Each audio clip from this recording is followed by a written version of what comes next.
প্রিয় শিক্ষানবিশ ভাই বোনেরা, আশা করি সবাই ভালো আছেন। আমি আজকে আপনাদের সামনে দণ্ডবিধি 1860-এর নতুন কিছু ধারা নিয়ে হাজির হয়েছি।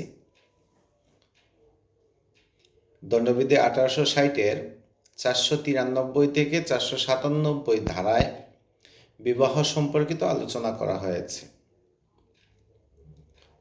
493 ধারায় কোনো ব্যক্তি প্রতারণামূলক ভাবে কোনো নারীকে বিবাহের বিশ্বাসে প্ররোচিত করে স্বামী স্ত্রী রূপে সহবাস করলে তার শাস্তির সম্পর্কে উল্লেখ রয়েছে।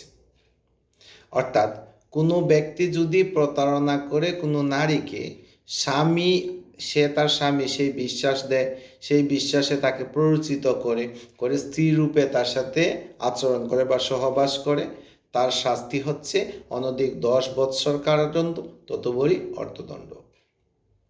অর্থাৎ কোনো ব্যক্তি যদি কোনো মহিলাকে প্ররোচিত করে এটা বলে যে সে তার স্বামী, অথচ সে আসলে তার স্বামী নয়, তার শাস্তি হচ্ছে অনধিক 10 বৎসর কারাদণ্ড, তদুপরি অর্থদণ্ড।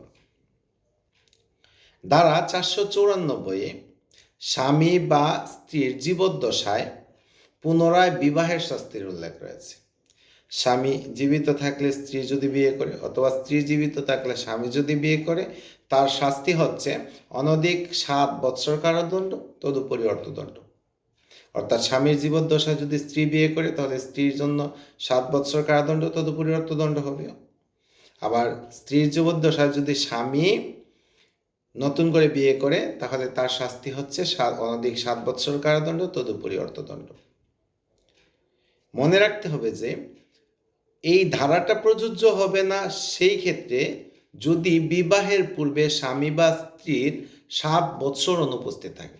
অর্থাৎ স্বামী স্ত্রী হিসাবে 7 বৎসর তারা আলাদা ছিল বা অনুপস্থিত ছিল, খোঁজ নেই, এমন কিছু হয়েছে যে 7 বৎসর তারা বিচ্ছেদে ছিল।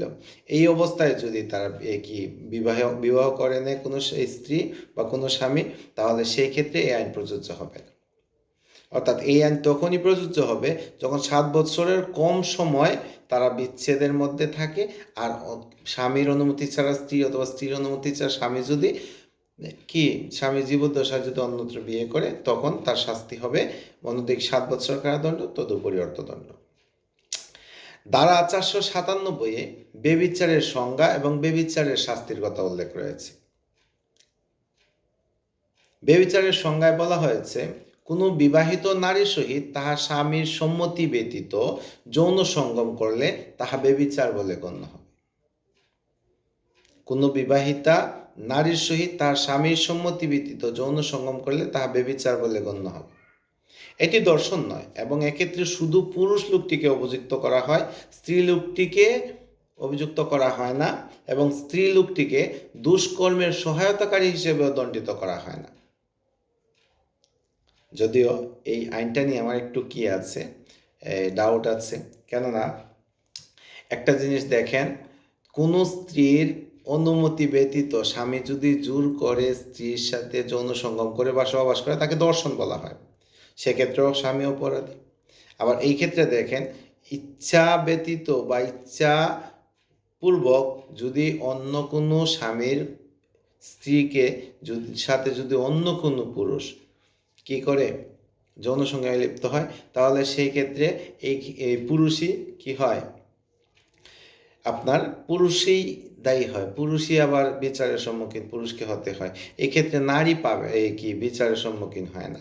এটা কিরকম, আমার কাছে কিরকম লাগতেছে, এই আইনটা আসলে কতটুকু যৌক্তিক আমি আসলে বুঝতে পারতেছি না। তারপরেও এটা হচ্ছে ধারাতে আছে, যেহেতু যে 497 ধারায় স্ত্রীকে কোনো দোষারোপ করা হবে না, যদিও এই স্বামীর বিবাহিতা নারী স্বামীর সম্মতি ছাড়া অন্য পুরুষ যদি যৌন সঙ্গম করে, তাহলে সেটাকে ব্যভিচার বলেই গণ্য করা হয়। আর ব্যভিচারের শাস্তি হচ্ছে অনধিক 5 বৎসর কারাদণ্ড বা অর্থদণ্ড, অথবা উভয় দণ্ডে দণ্ডিত হবে। তাহলে শাস্তির ব্যাপারেও আমার একটা আছে, যদি কোনো ব্যক্তি দর্শন করে, দ্যাট মিনস কোনো স্বামী তার স্ত্রীর ইচ্ছা ব্যতীত যদি তার সাথে সহবাস করে সেটাকে দর্শন বলে, আর সেই দর্শনের শাস্তি 7 বছর কারাদণ্ড। কিন্তু এখানে যদি কোনো স্ত্রীর সাথে জোরপূর্বক অথবা ইচ্ছার সহিত ইচ্ছার সাথে যদি অন্য কোনো পুরুষ কোনো স্ত্রীর সাথে কি করে, স্বামী ছাড়া অন্য কোনো পুরুষ যৌন সঙ্গম করে, তাহলে সেটাকে বেবিচার বলে, কিন্তু তার শাস্তি কেবল 5 বছর। তাহলে দর্শনের শাস্তি ওই ক্ষেত্রে দর্শন যদি হয়ে থাকে, যে নিজের স্ত্রীকে নিজে সে কি সাথে সহবাস করলো, দর্শন হয়ে গেল, সেটার শাস্তি আবার 5 বছর। কিন্তু আবার দেখা গেল যে এখানে বেবিচার করলো, তার শাস্তি হচ্ছে 5 বছর। তাহলে দর্শনের শাস্তি কি, দর্শন যদি এরকম হয় যে দর্শন বলতে জোর করে কোনো নারীর সাথে যৌন কি সম্পর্ক করলো অথবা সহবাস করলো, সেটাকে বলা দর্শন, তার শাস্তি ঠিক আছে, যাবজ্জীবন কারাদণ্ড। কিন্তু কথা হচ্ছে এই ক্ষেত্রে বেবিচার দর্শনের মধ্যে তফাৎটা কি আসলে আমি বুঝতে পারতেছি। যাই হোক, আমাদের ধারায় বলা হয়েছে যে বেবিচারের সংজ্ঞা বলা হয়েছে কোনো বিবাহিতা নারীর সহিত তার স্বামীর সম্মতি ব্যতীত যৌন সঙ্গম করলে তাহা বেবিচার বলে গণ্য হবে। এটি দর্শন নয়, এক্ষেত্রে শুধু পুরুষ লোকটিকে অভিযুক্ত করা হবে, স্ত্রী লোকটি দুষ্কর্মের সহায়তাকারী হিসেবেও দণ্ডিত হবে না। আর বেবিচারের শাস্তি অনধিক 5 বছর কারাদণ্ড বা অর্থদণ্ড বা উভয় দণ্ডে দণ্ডিত হবে। তাহলে আমরা গুরুত্বপূর্ণ কয়েকটি ধারা কি আলোচনা করলাম। এর মধ্যে ধারা 493, কোনো ব্যক্তি প্রতারণামূলকভাবে কোনো নারীকে বিবাহের বিশ্বাসে প্ররোচিত করে স্বামী স্ত্রী রূপে সহবাস করলে তার শাস্তির উল্লেখ রয়েছে। শাস্তি অনধিক 10 বছর কারাদণ্ড, তদুপরি অর্থদণ্ড। ধারা 494 বলা হয়েছে স্বামী বা স্ত্রীর জীবদ্দশায় পুনরায় বিবাহের শাস্তি, অর্থাৎ পুনরায় বিবাহের শাস্তি হবে 7 বছর, অনধিক 7 বছর কারাদণ্ড, তদুপরি অর্থদণ্ড। এই ক্ষেত্রে মনে রাখতে হবে, স্বামী স্ত্রী যদি 7 বছরের অধিক বিচ্ছেদ থাকে তাহলে সেই ক্ষেত্রে আইন কার্যকর হবে না। আবার ধারা 497 বেবিচারের সংজ্ঞা, বেবিচারের শাস্তি উল্লেখ রয়েছে। এই ধারায় বলা হয়েছে কোনো বিবাহিতা নারীর সহিত তার স্বামীর সম্মতি ব্যতীত যৌন সঙ্গম করলে তাহাকে বেবিচার বলে গণ্য করা হবে। এটি দর্শন নয়, তবে এক্ষেত্রে শুধু পুরুষ লোকটিকে অভিযুক্ত করা হবে এবং স্ত্রী লোকটিকে দুষ্কর্মের সহায়তাকারী হিসেবে দণ্ডিত করা হবে না। এর শাস্তি হচ্ছে অনধিক 5 বছর কারাদণ্ড, তদুপরি অথবা অর্থদণ্ড অথবা উভয় দণ্ডে দণ্ডিত হবে।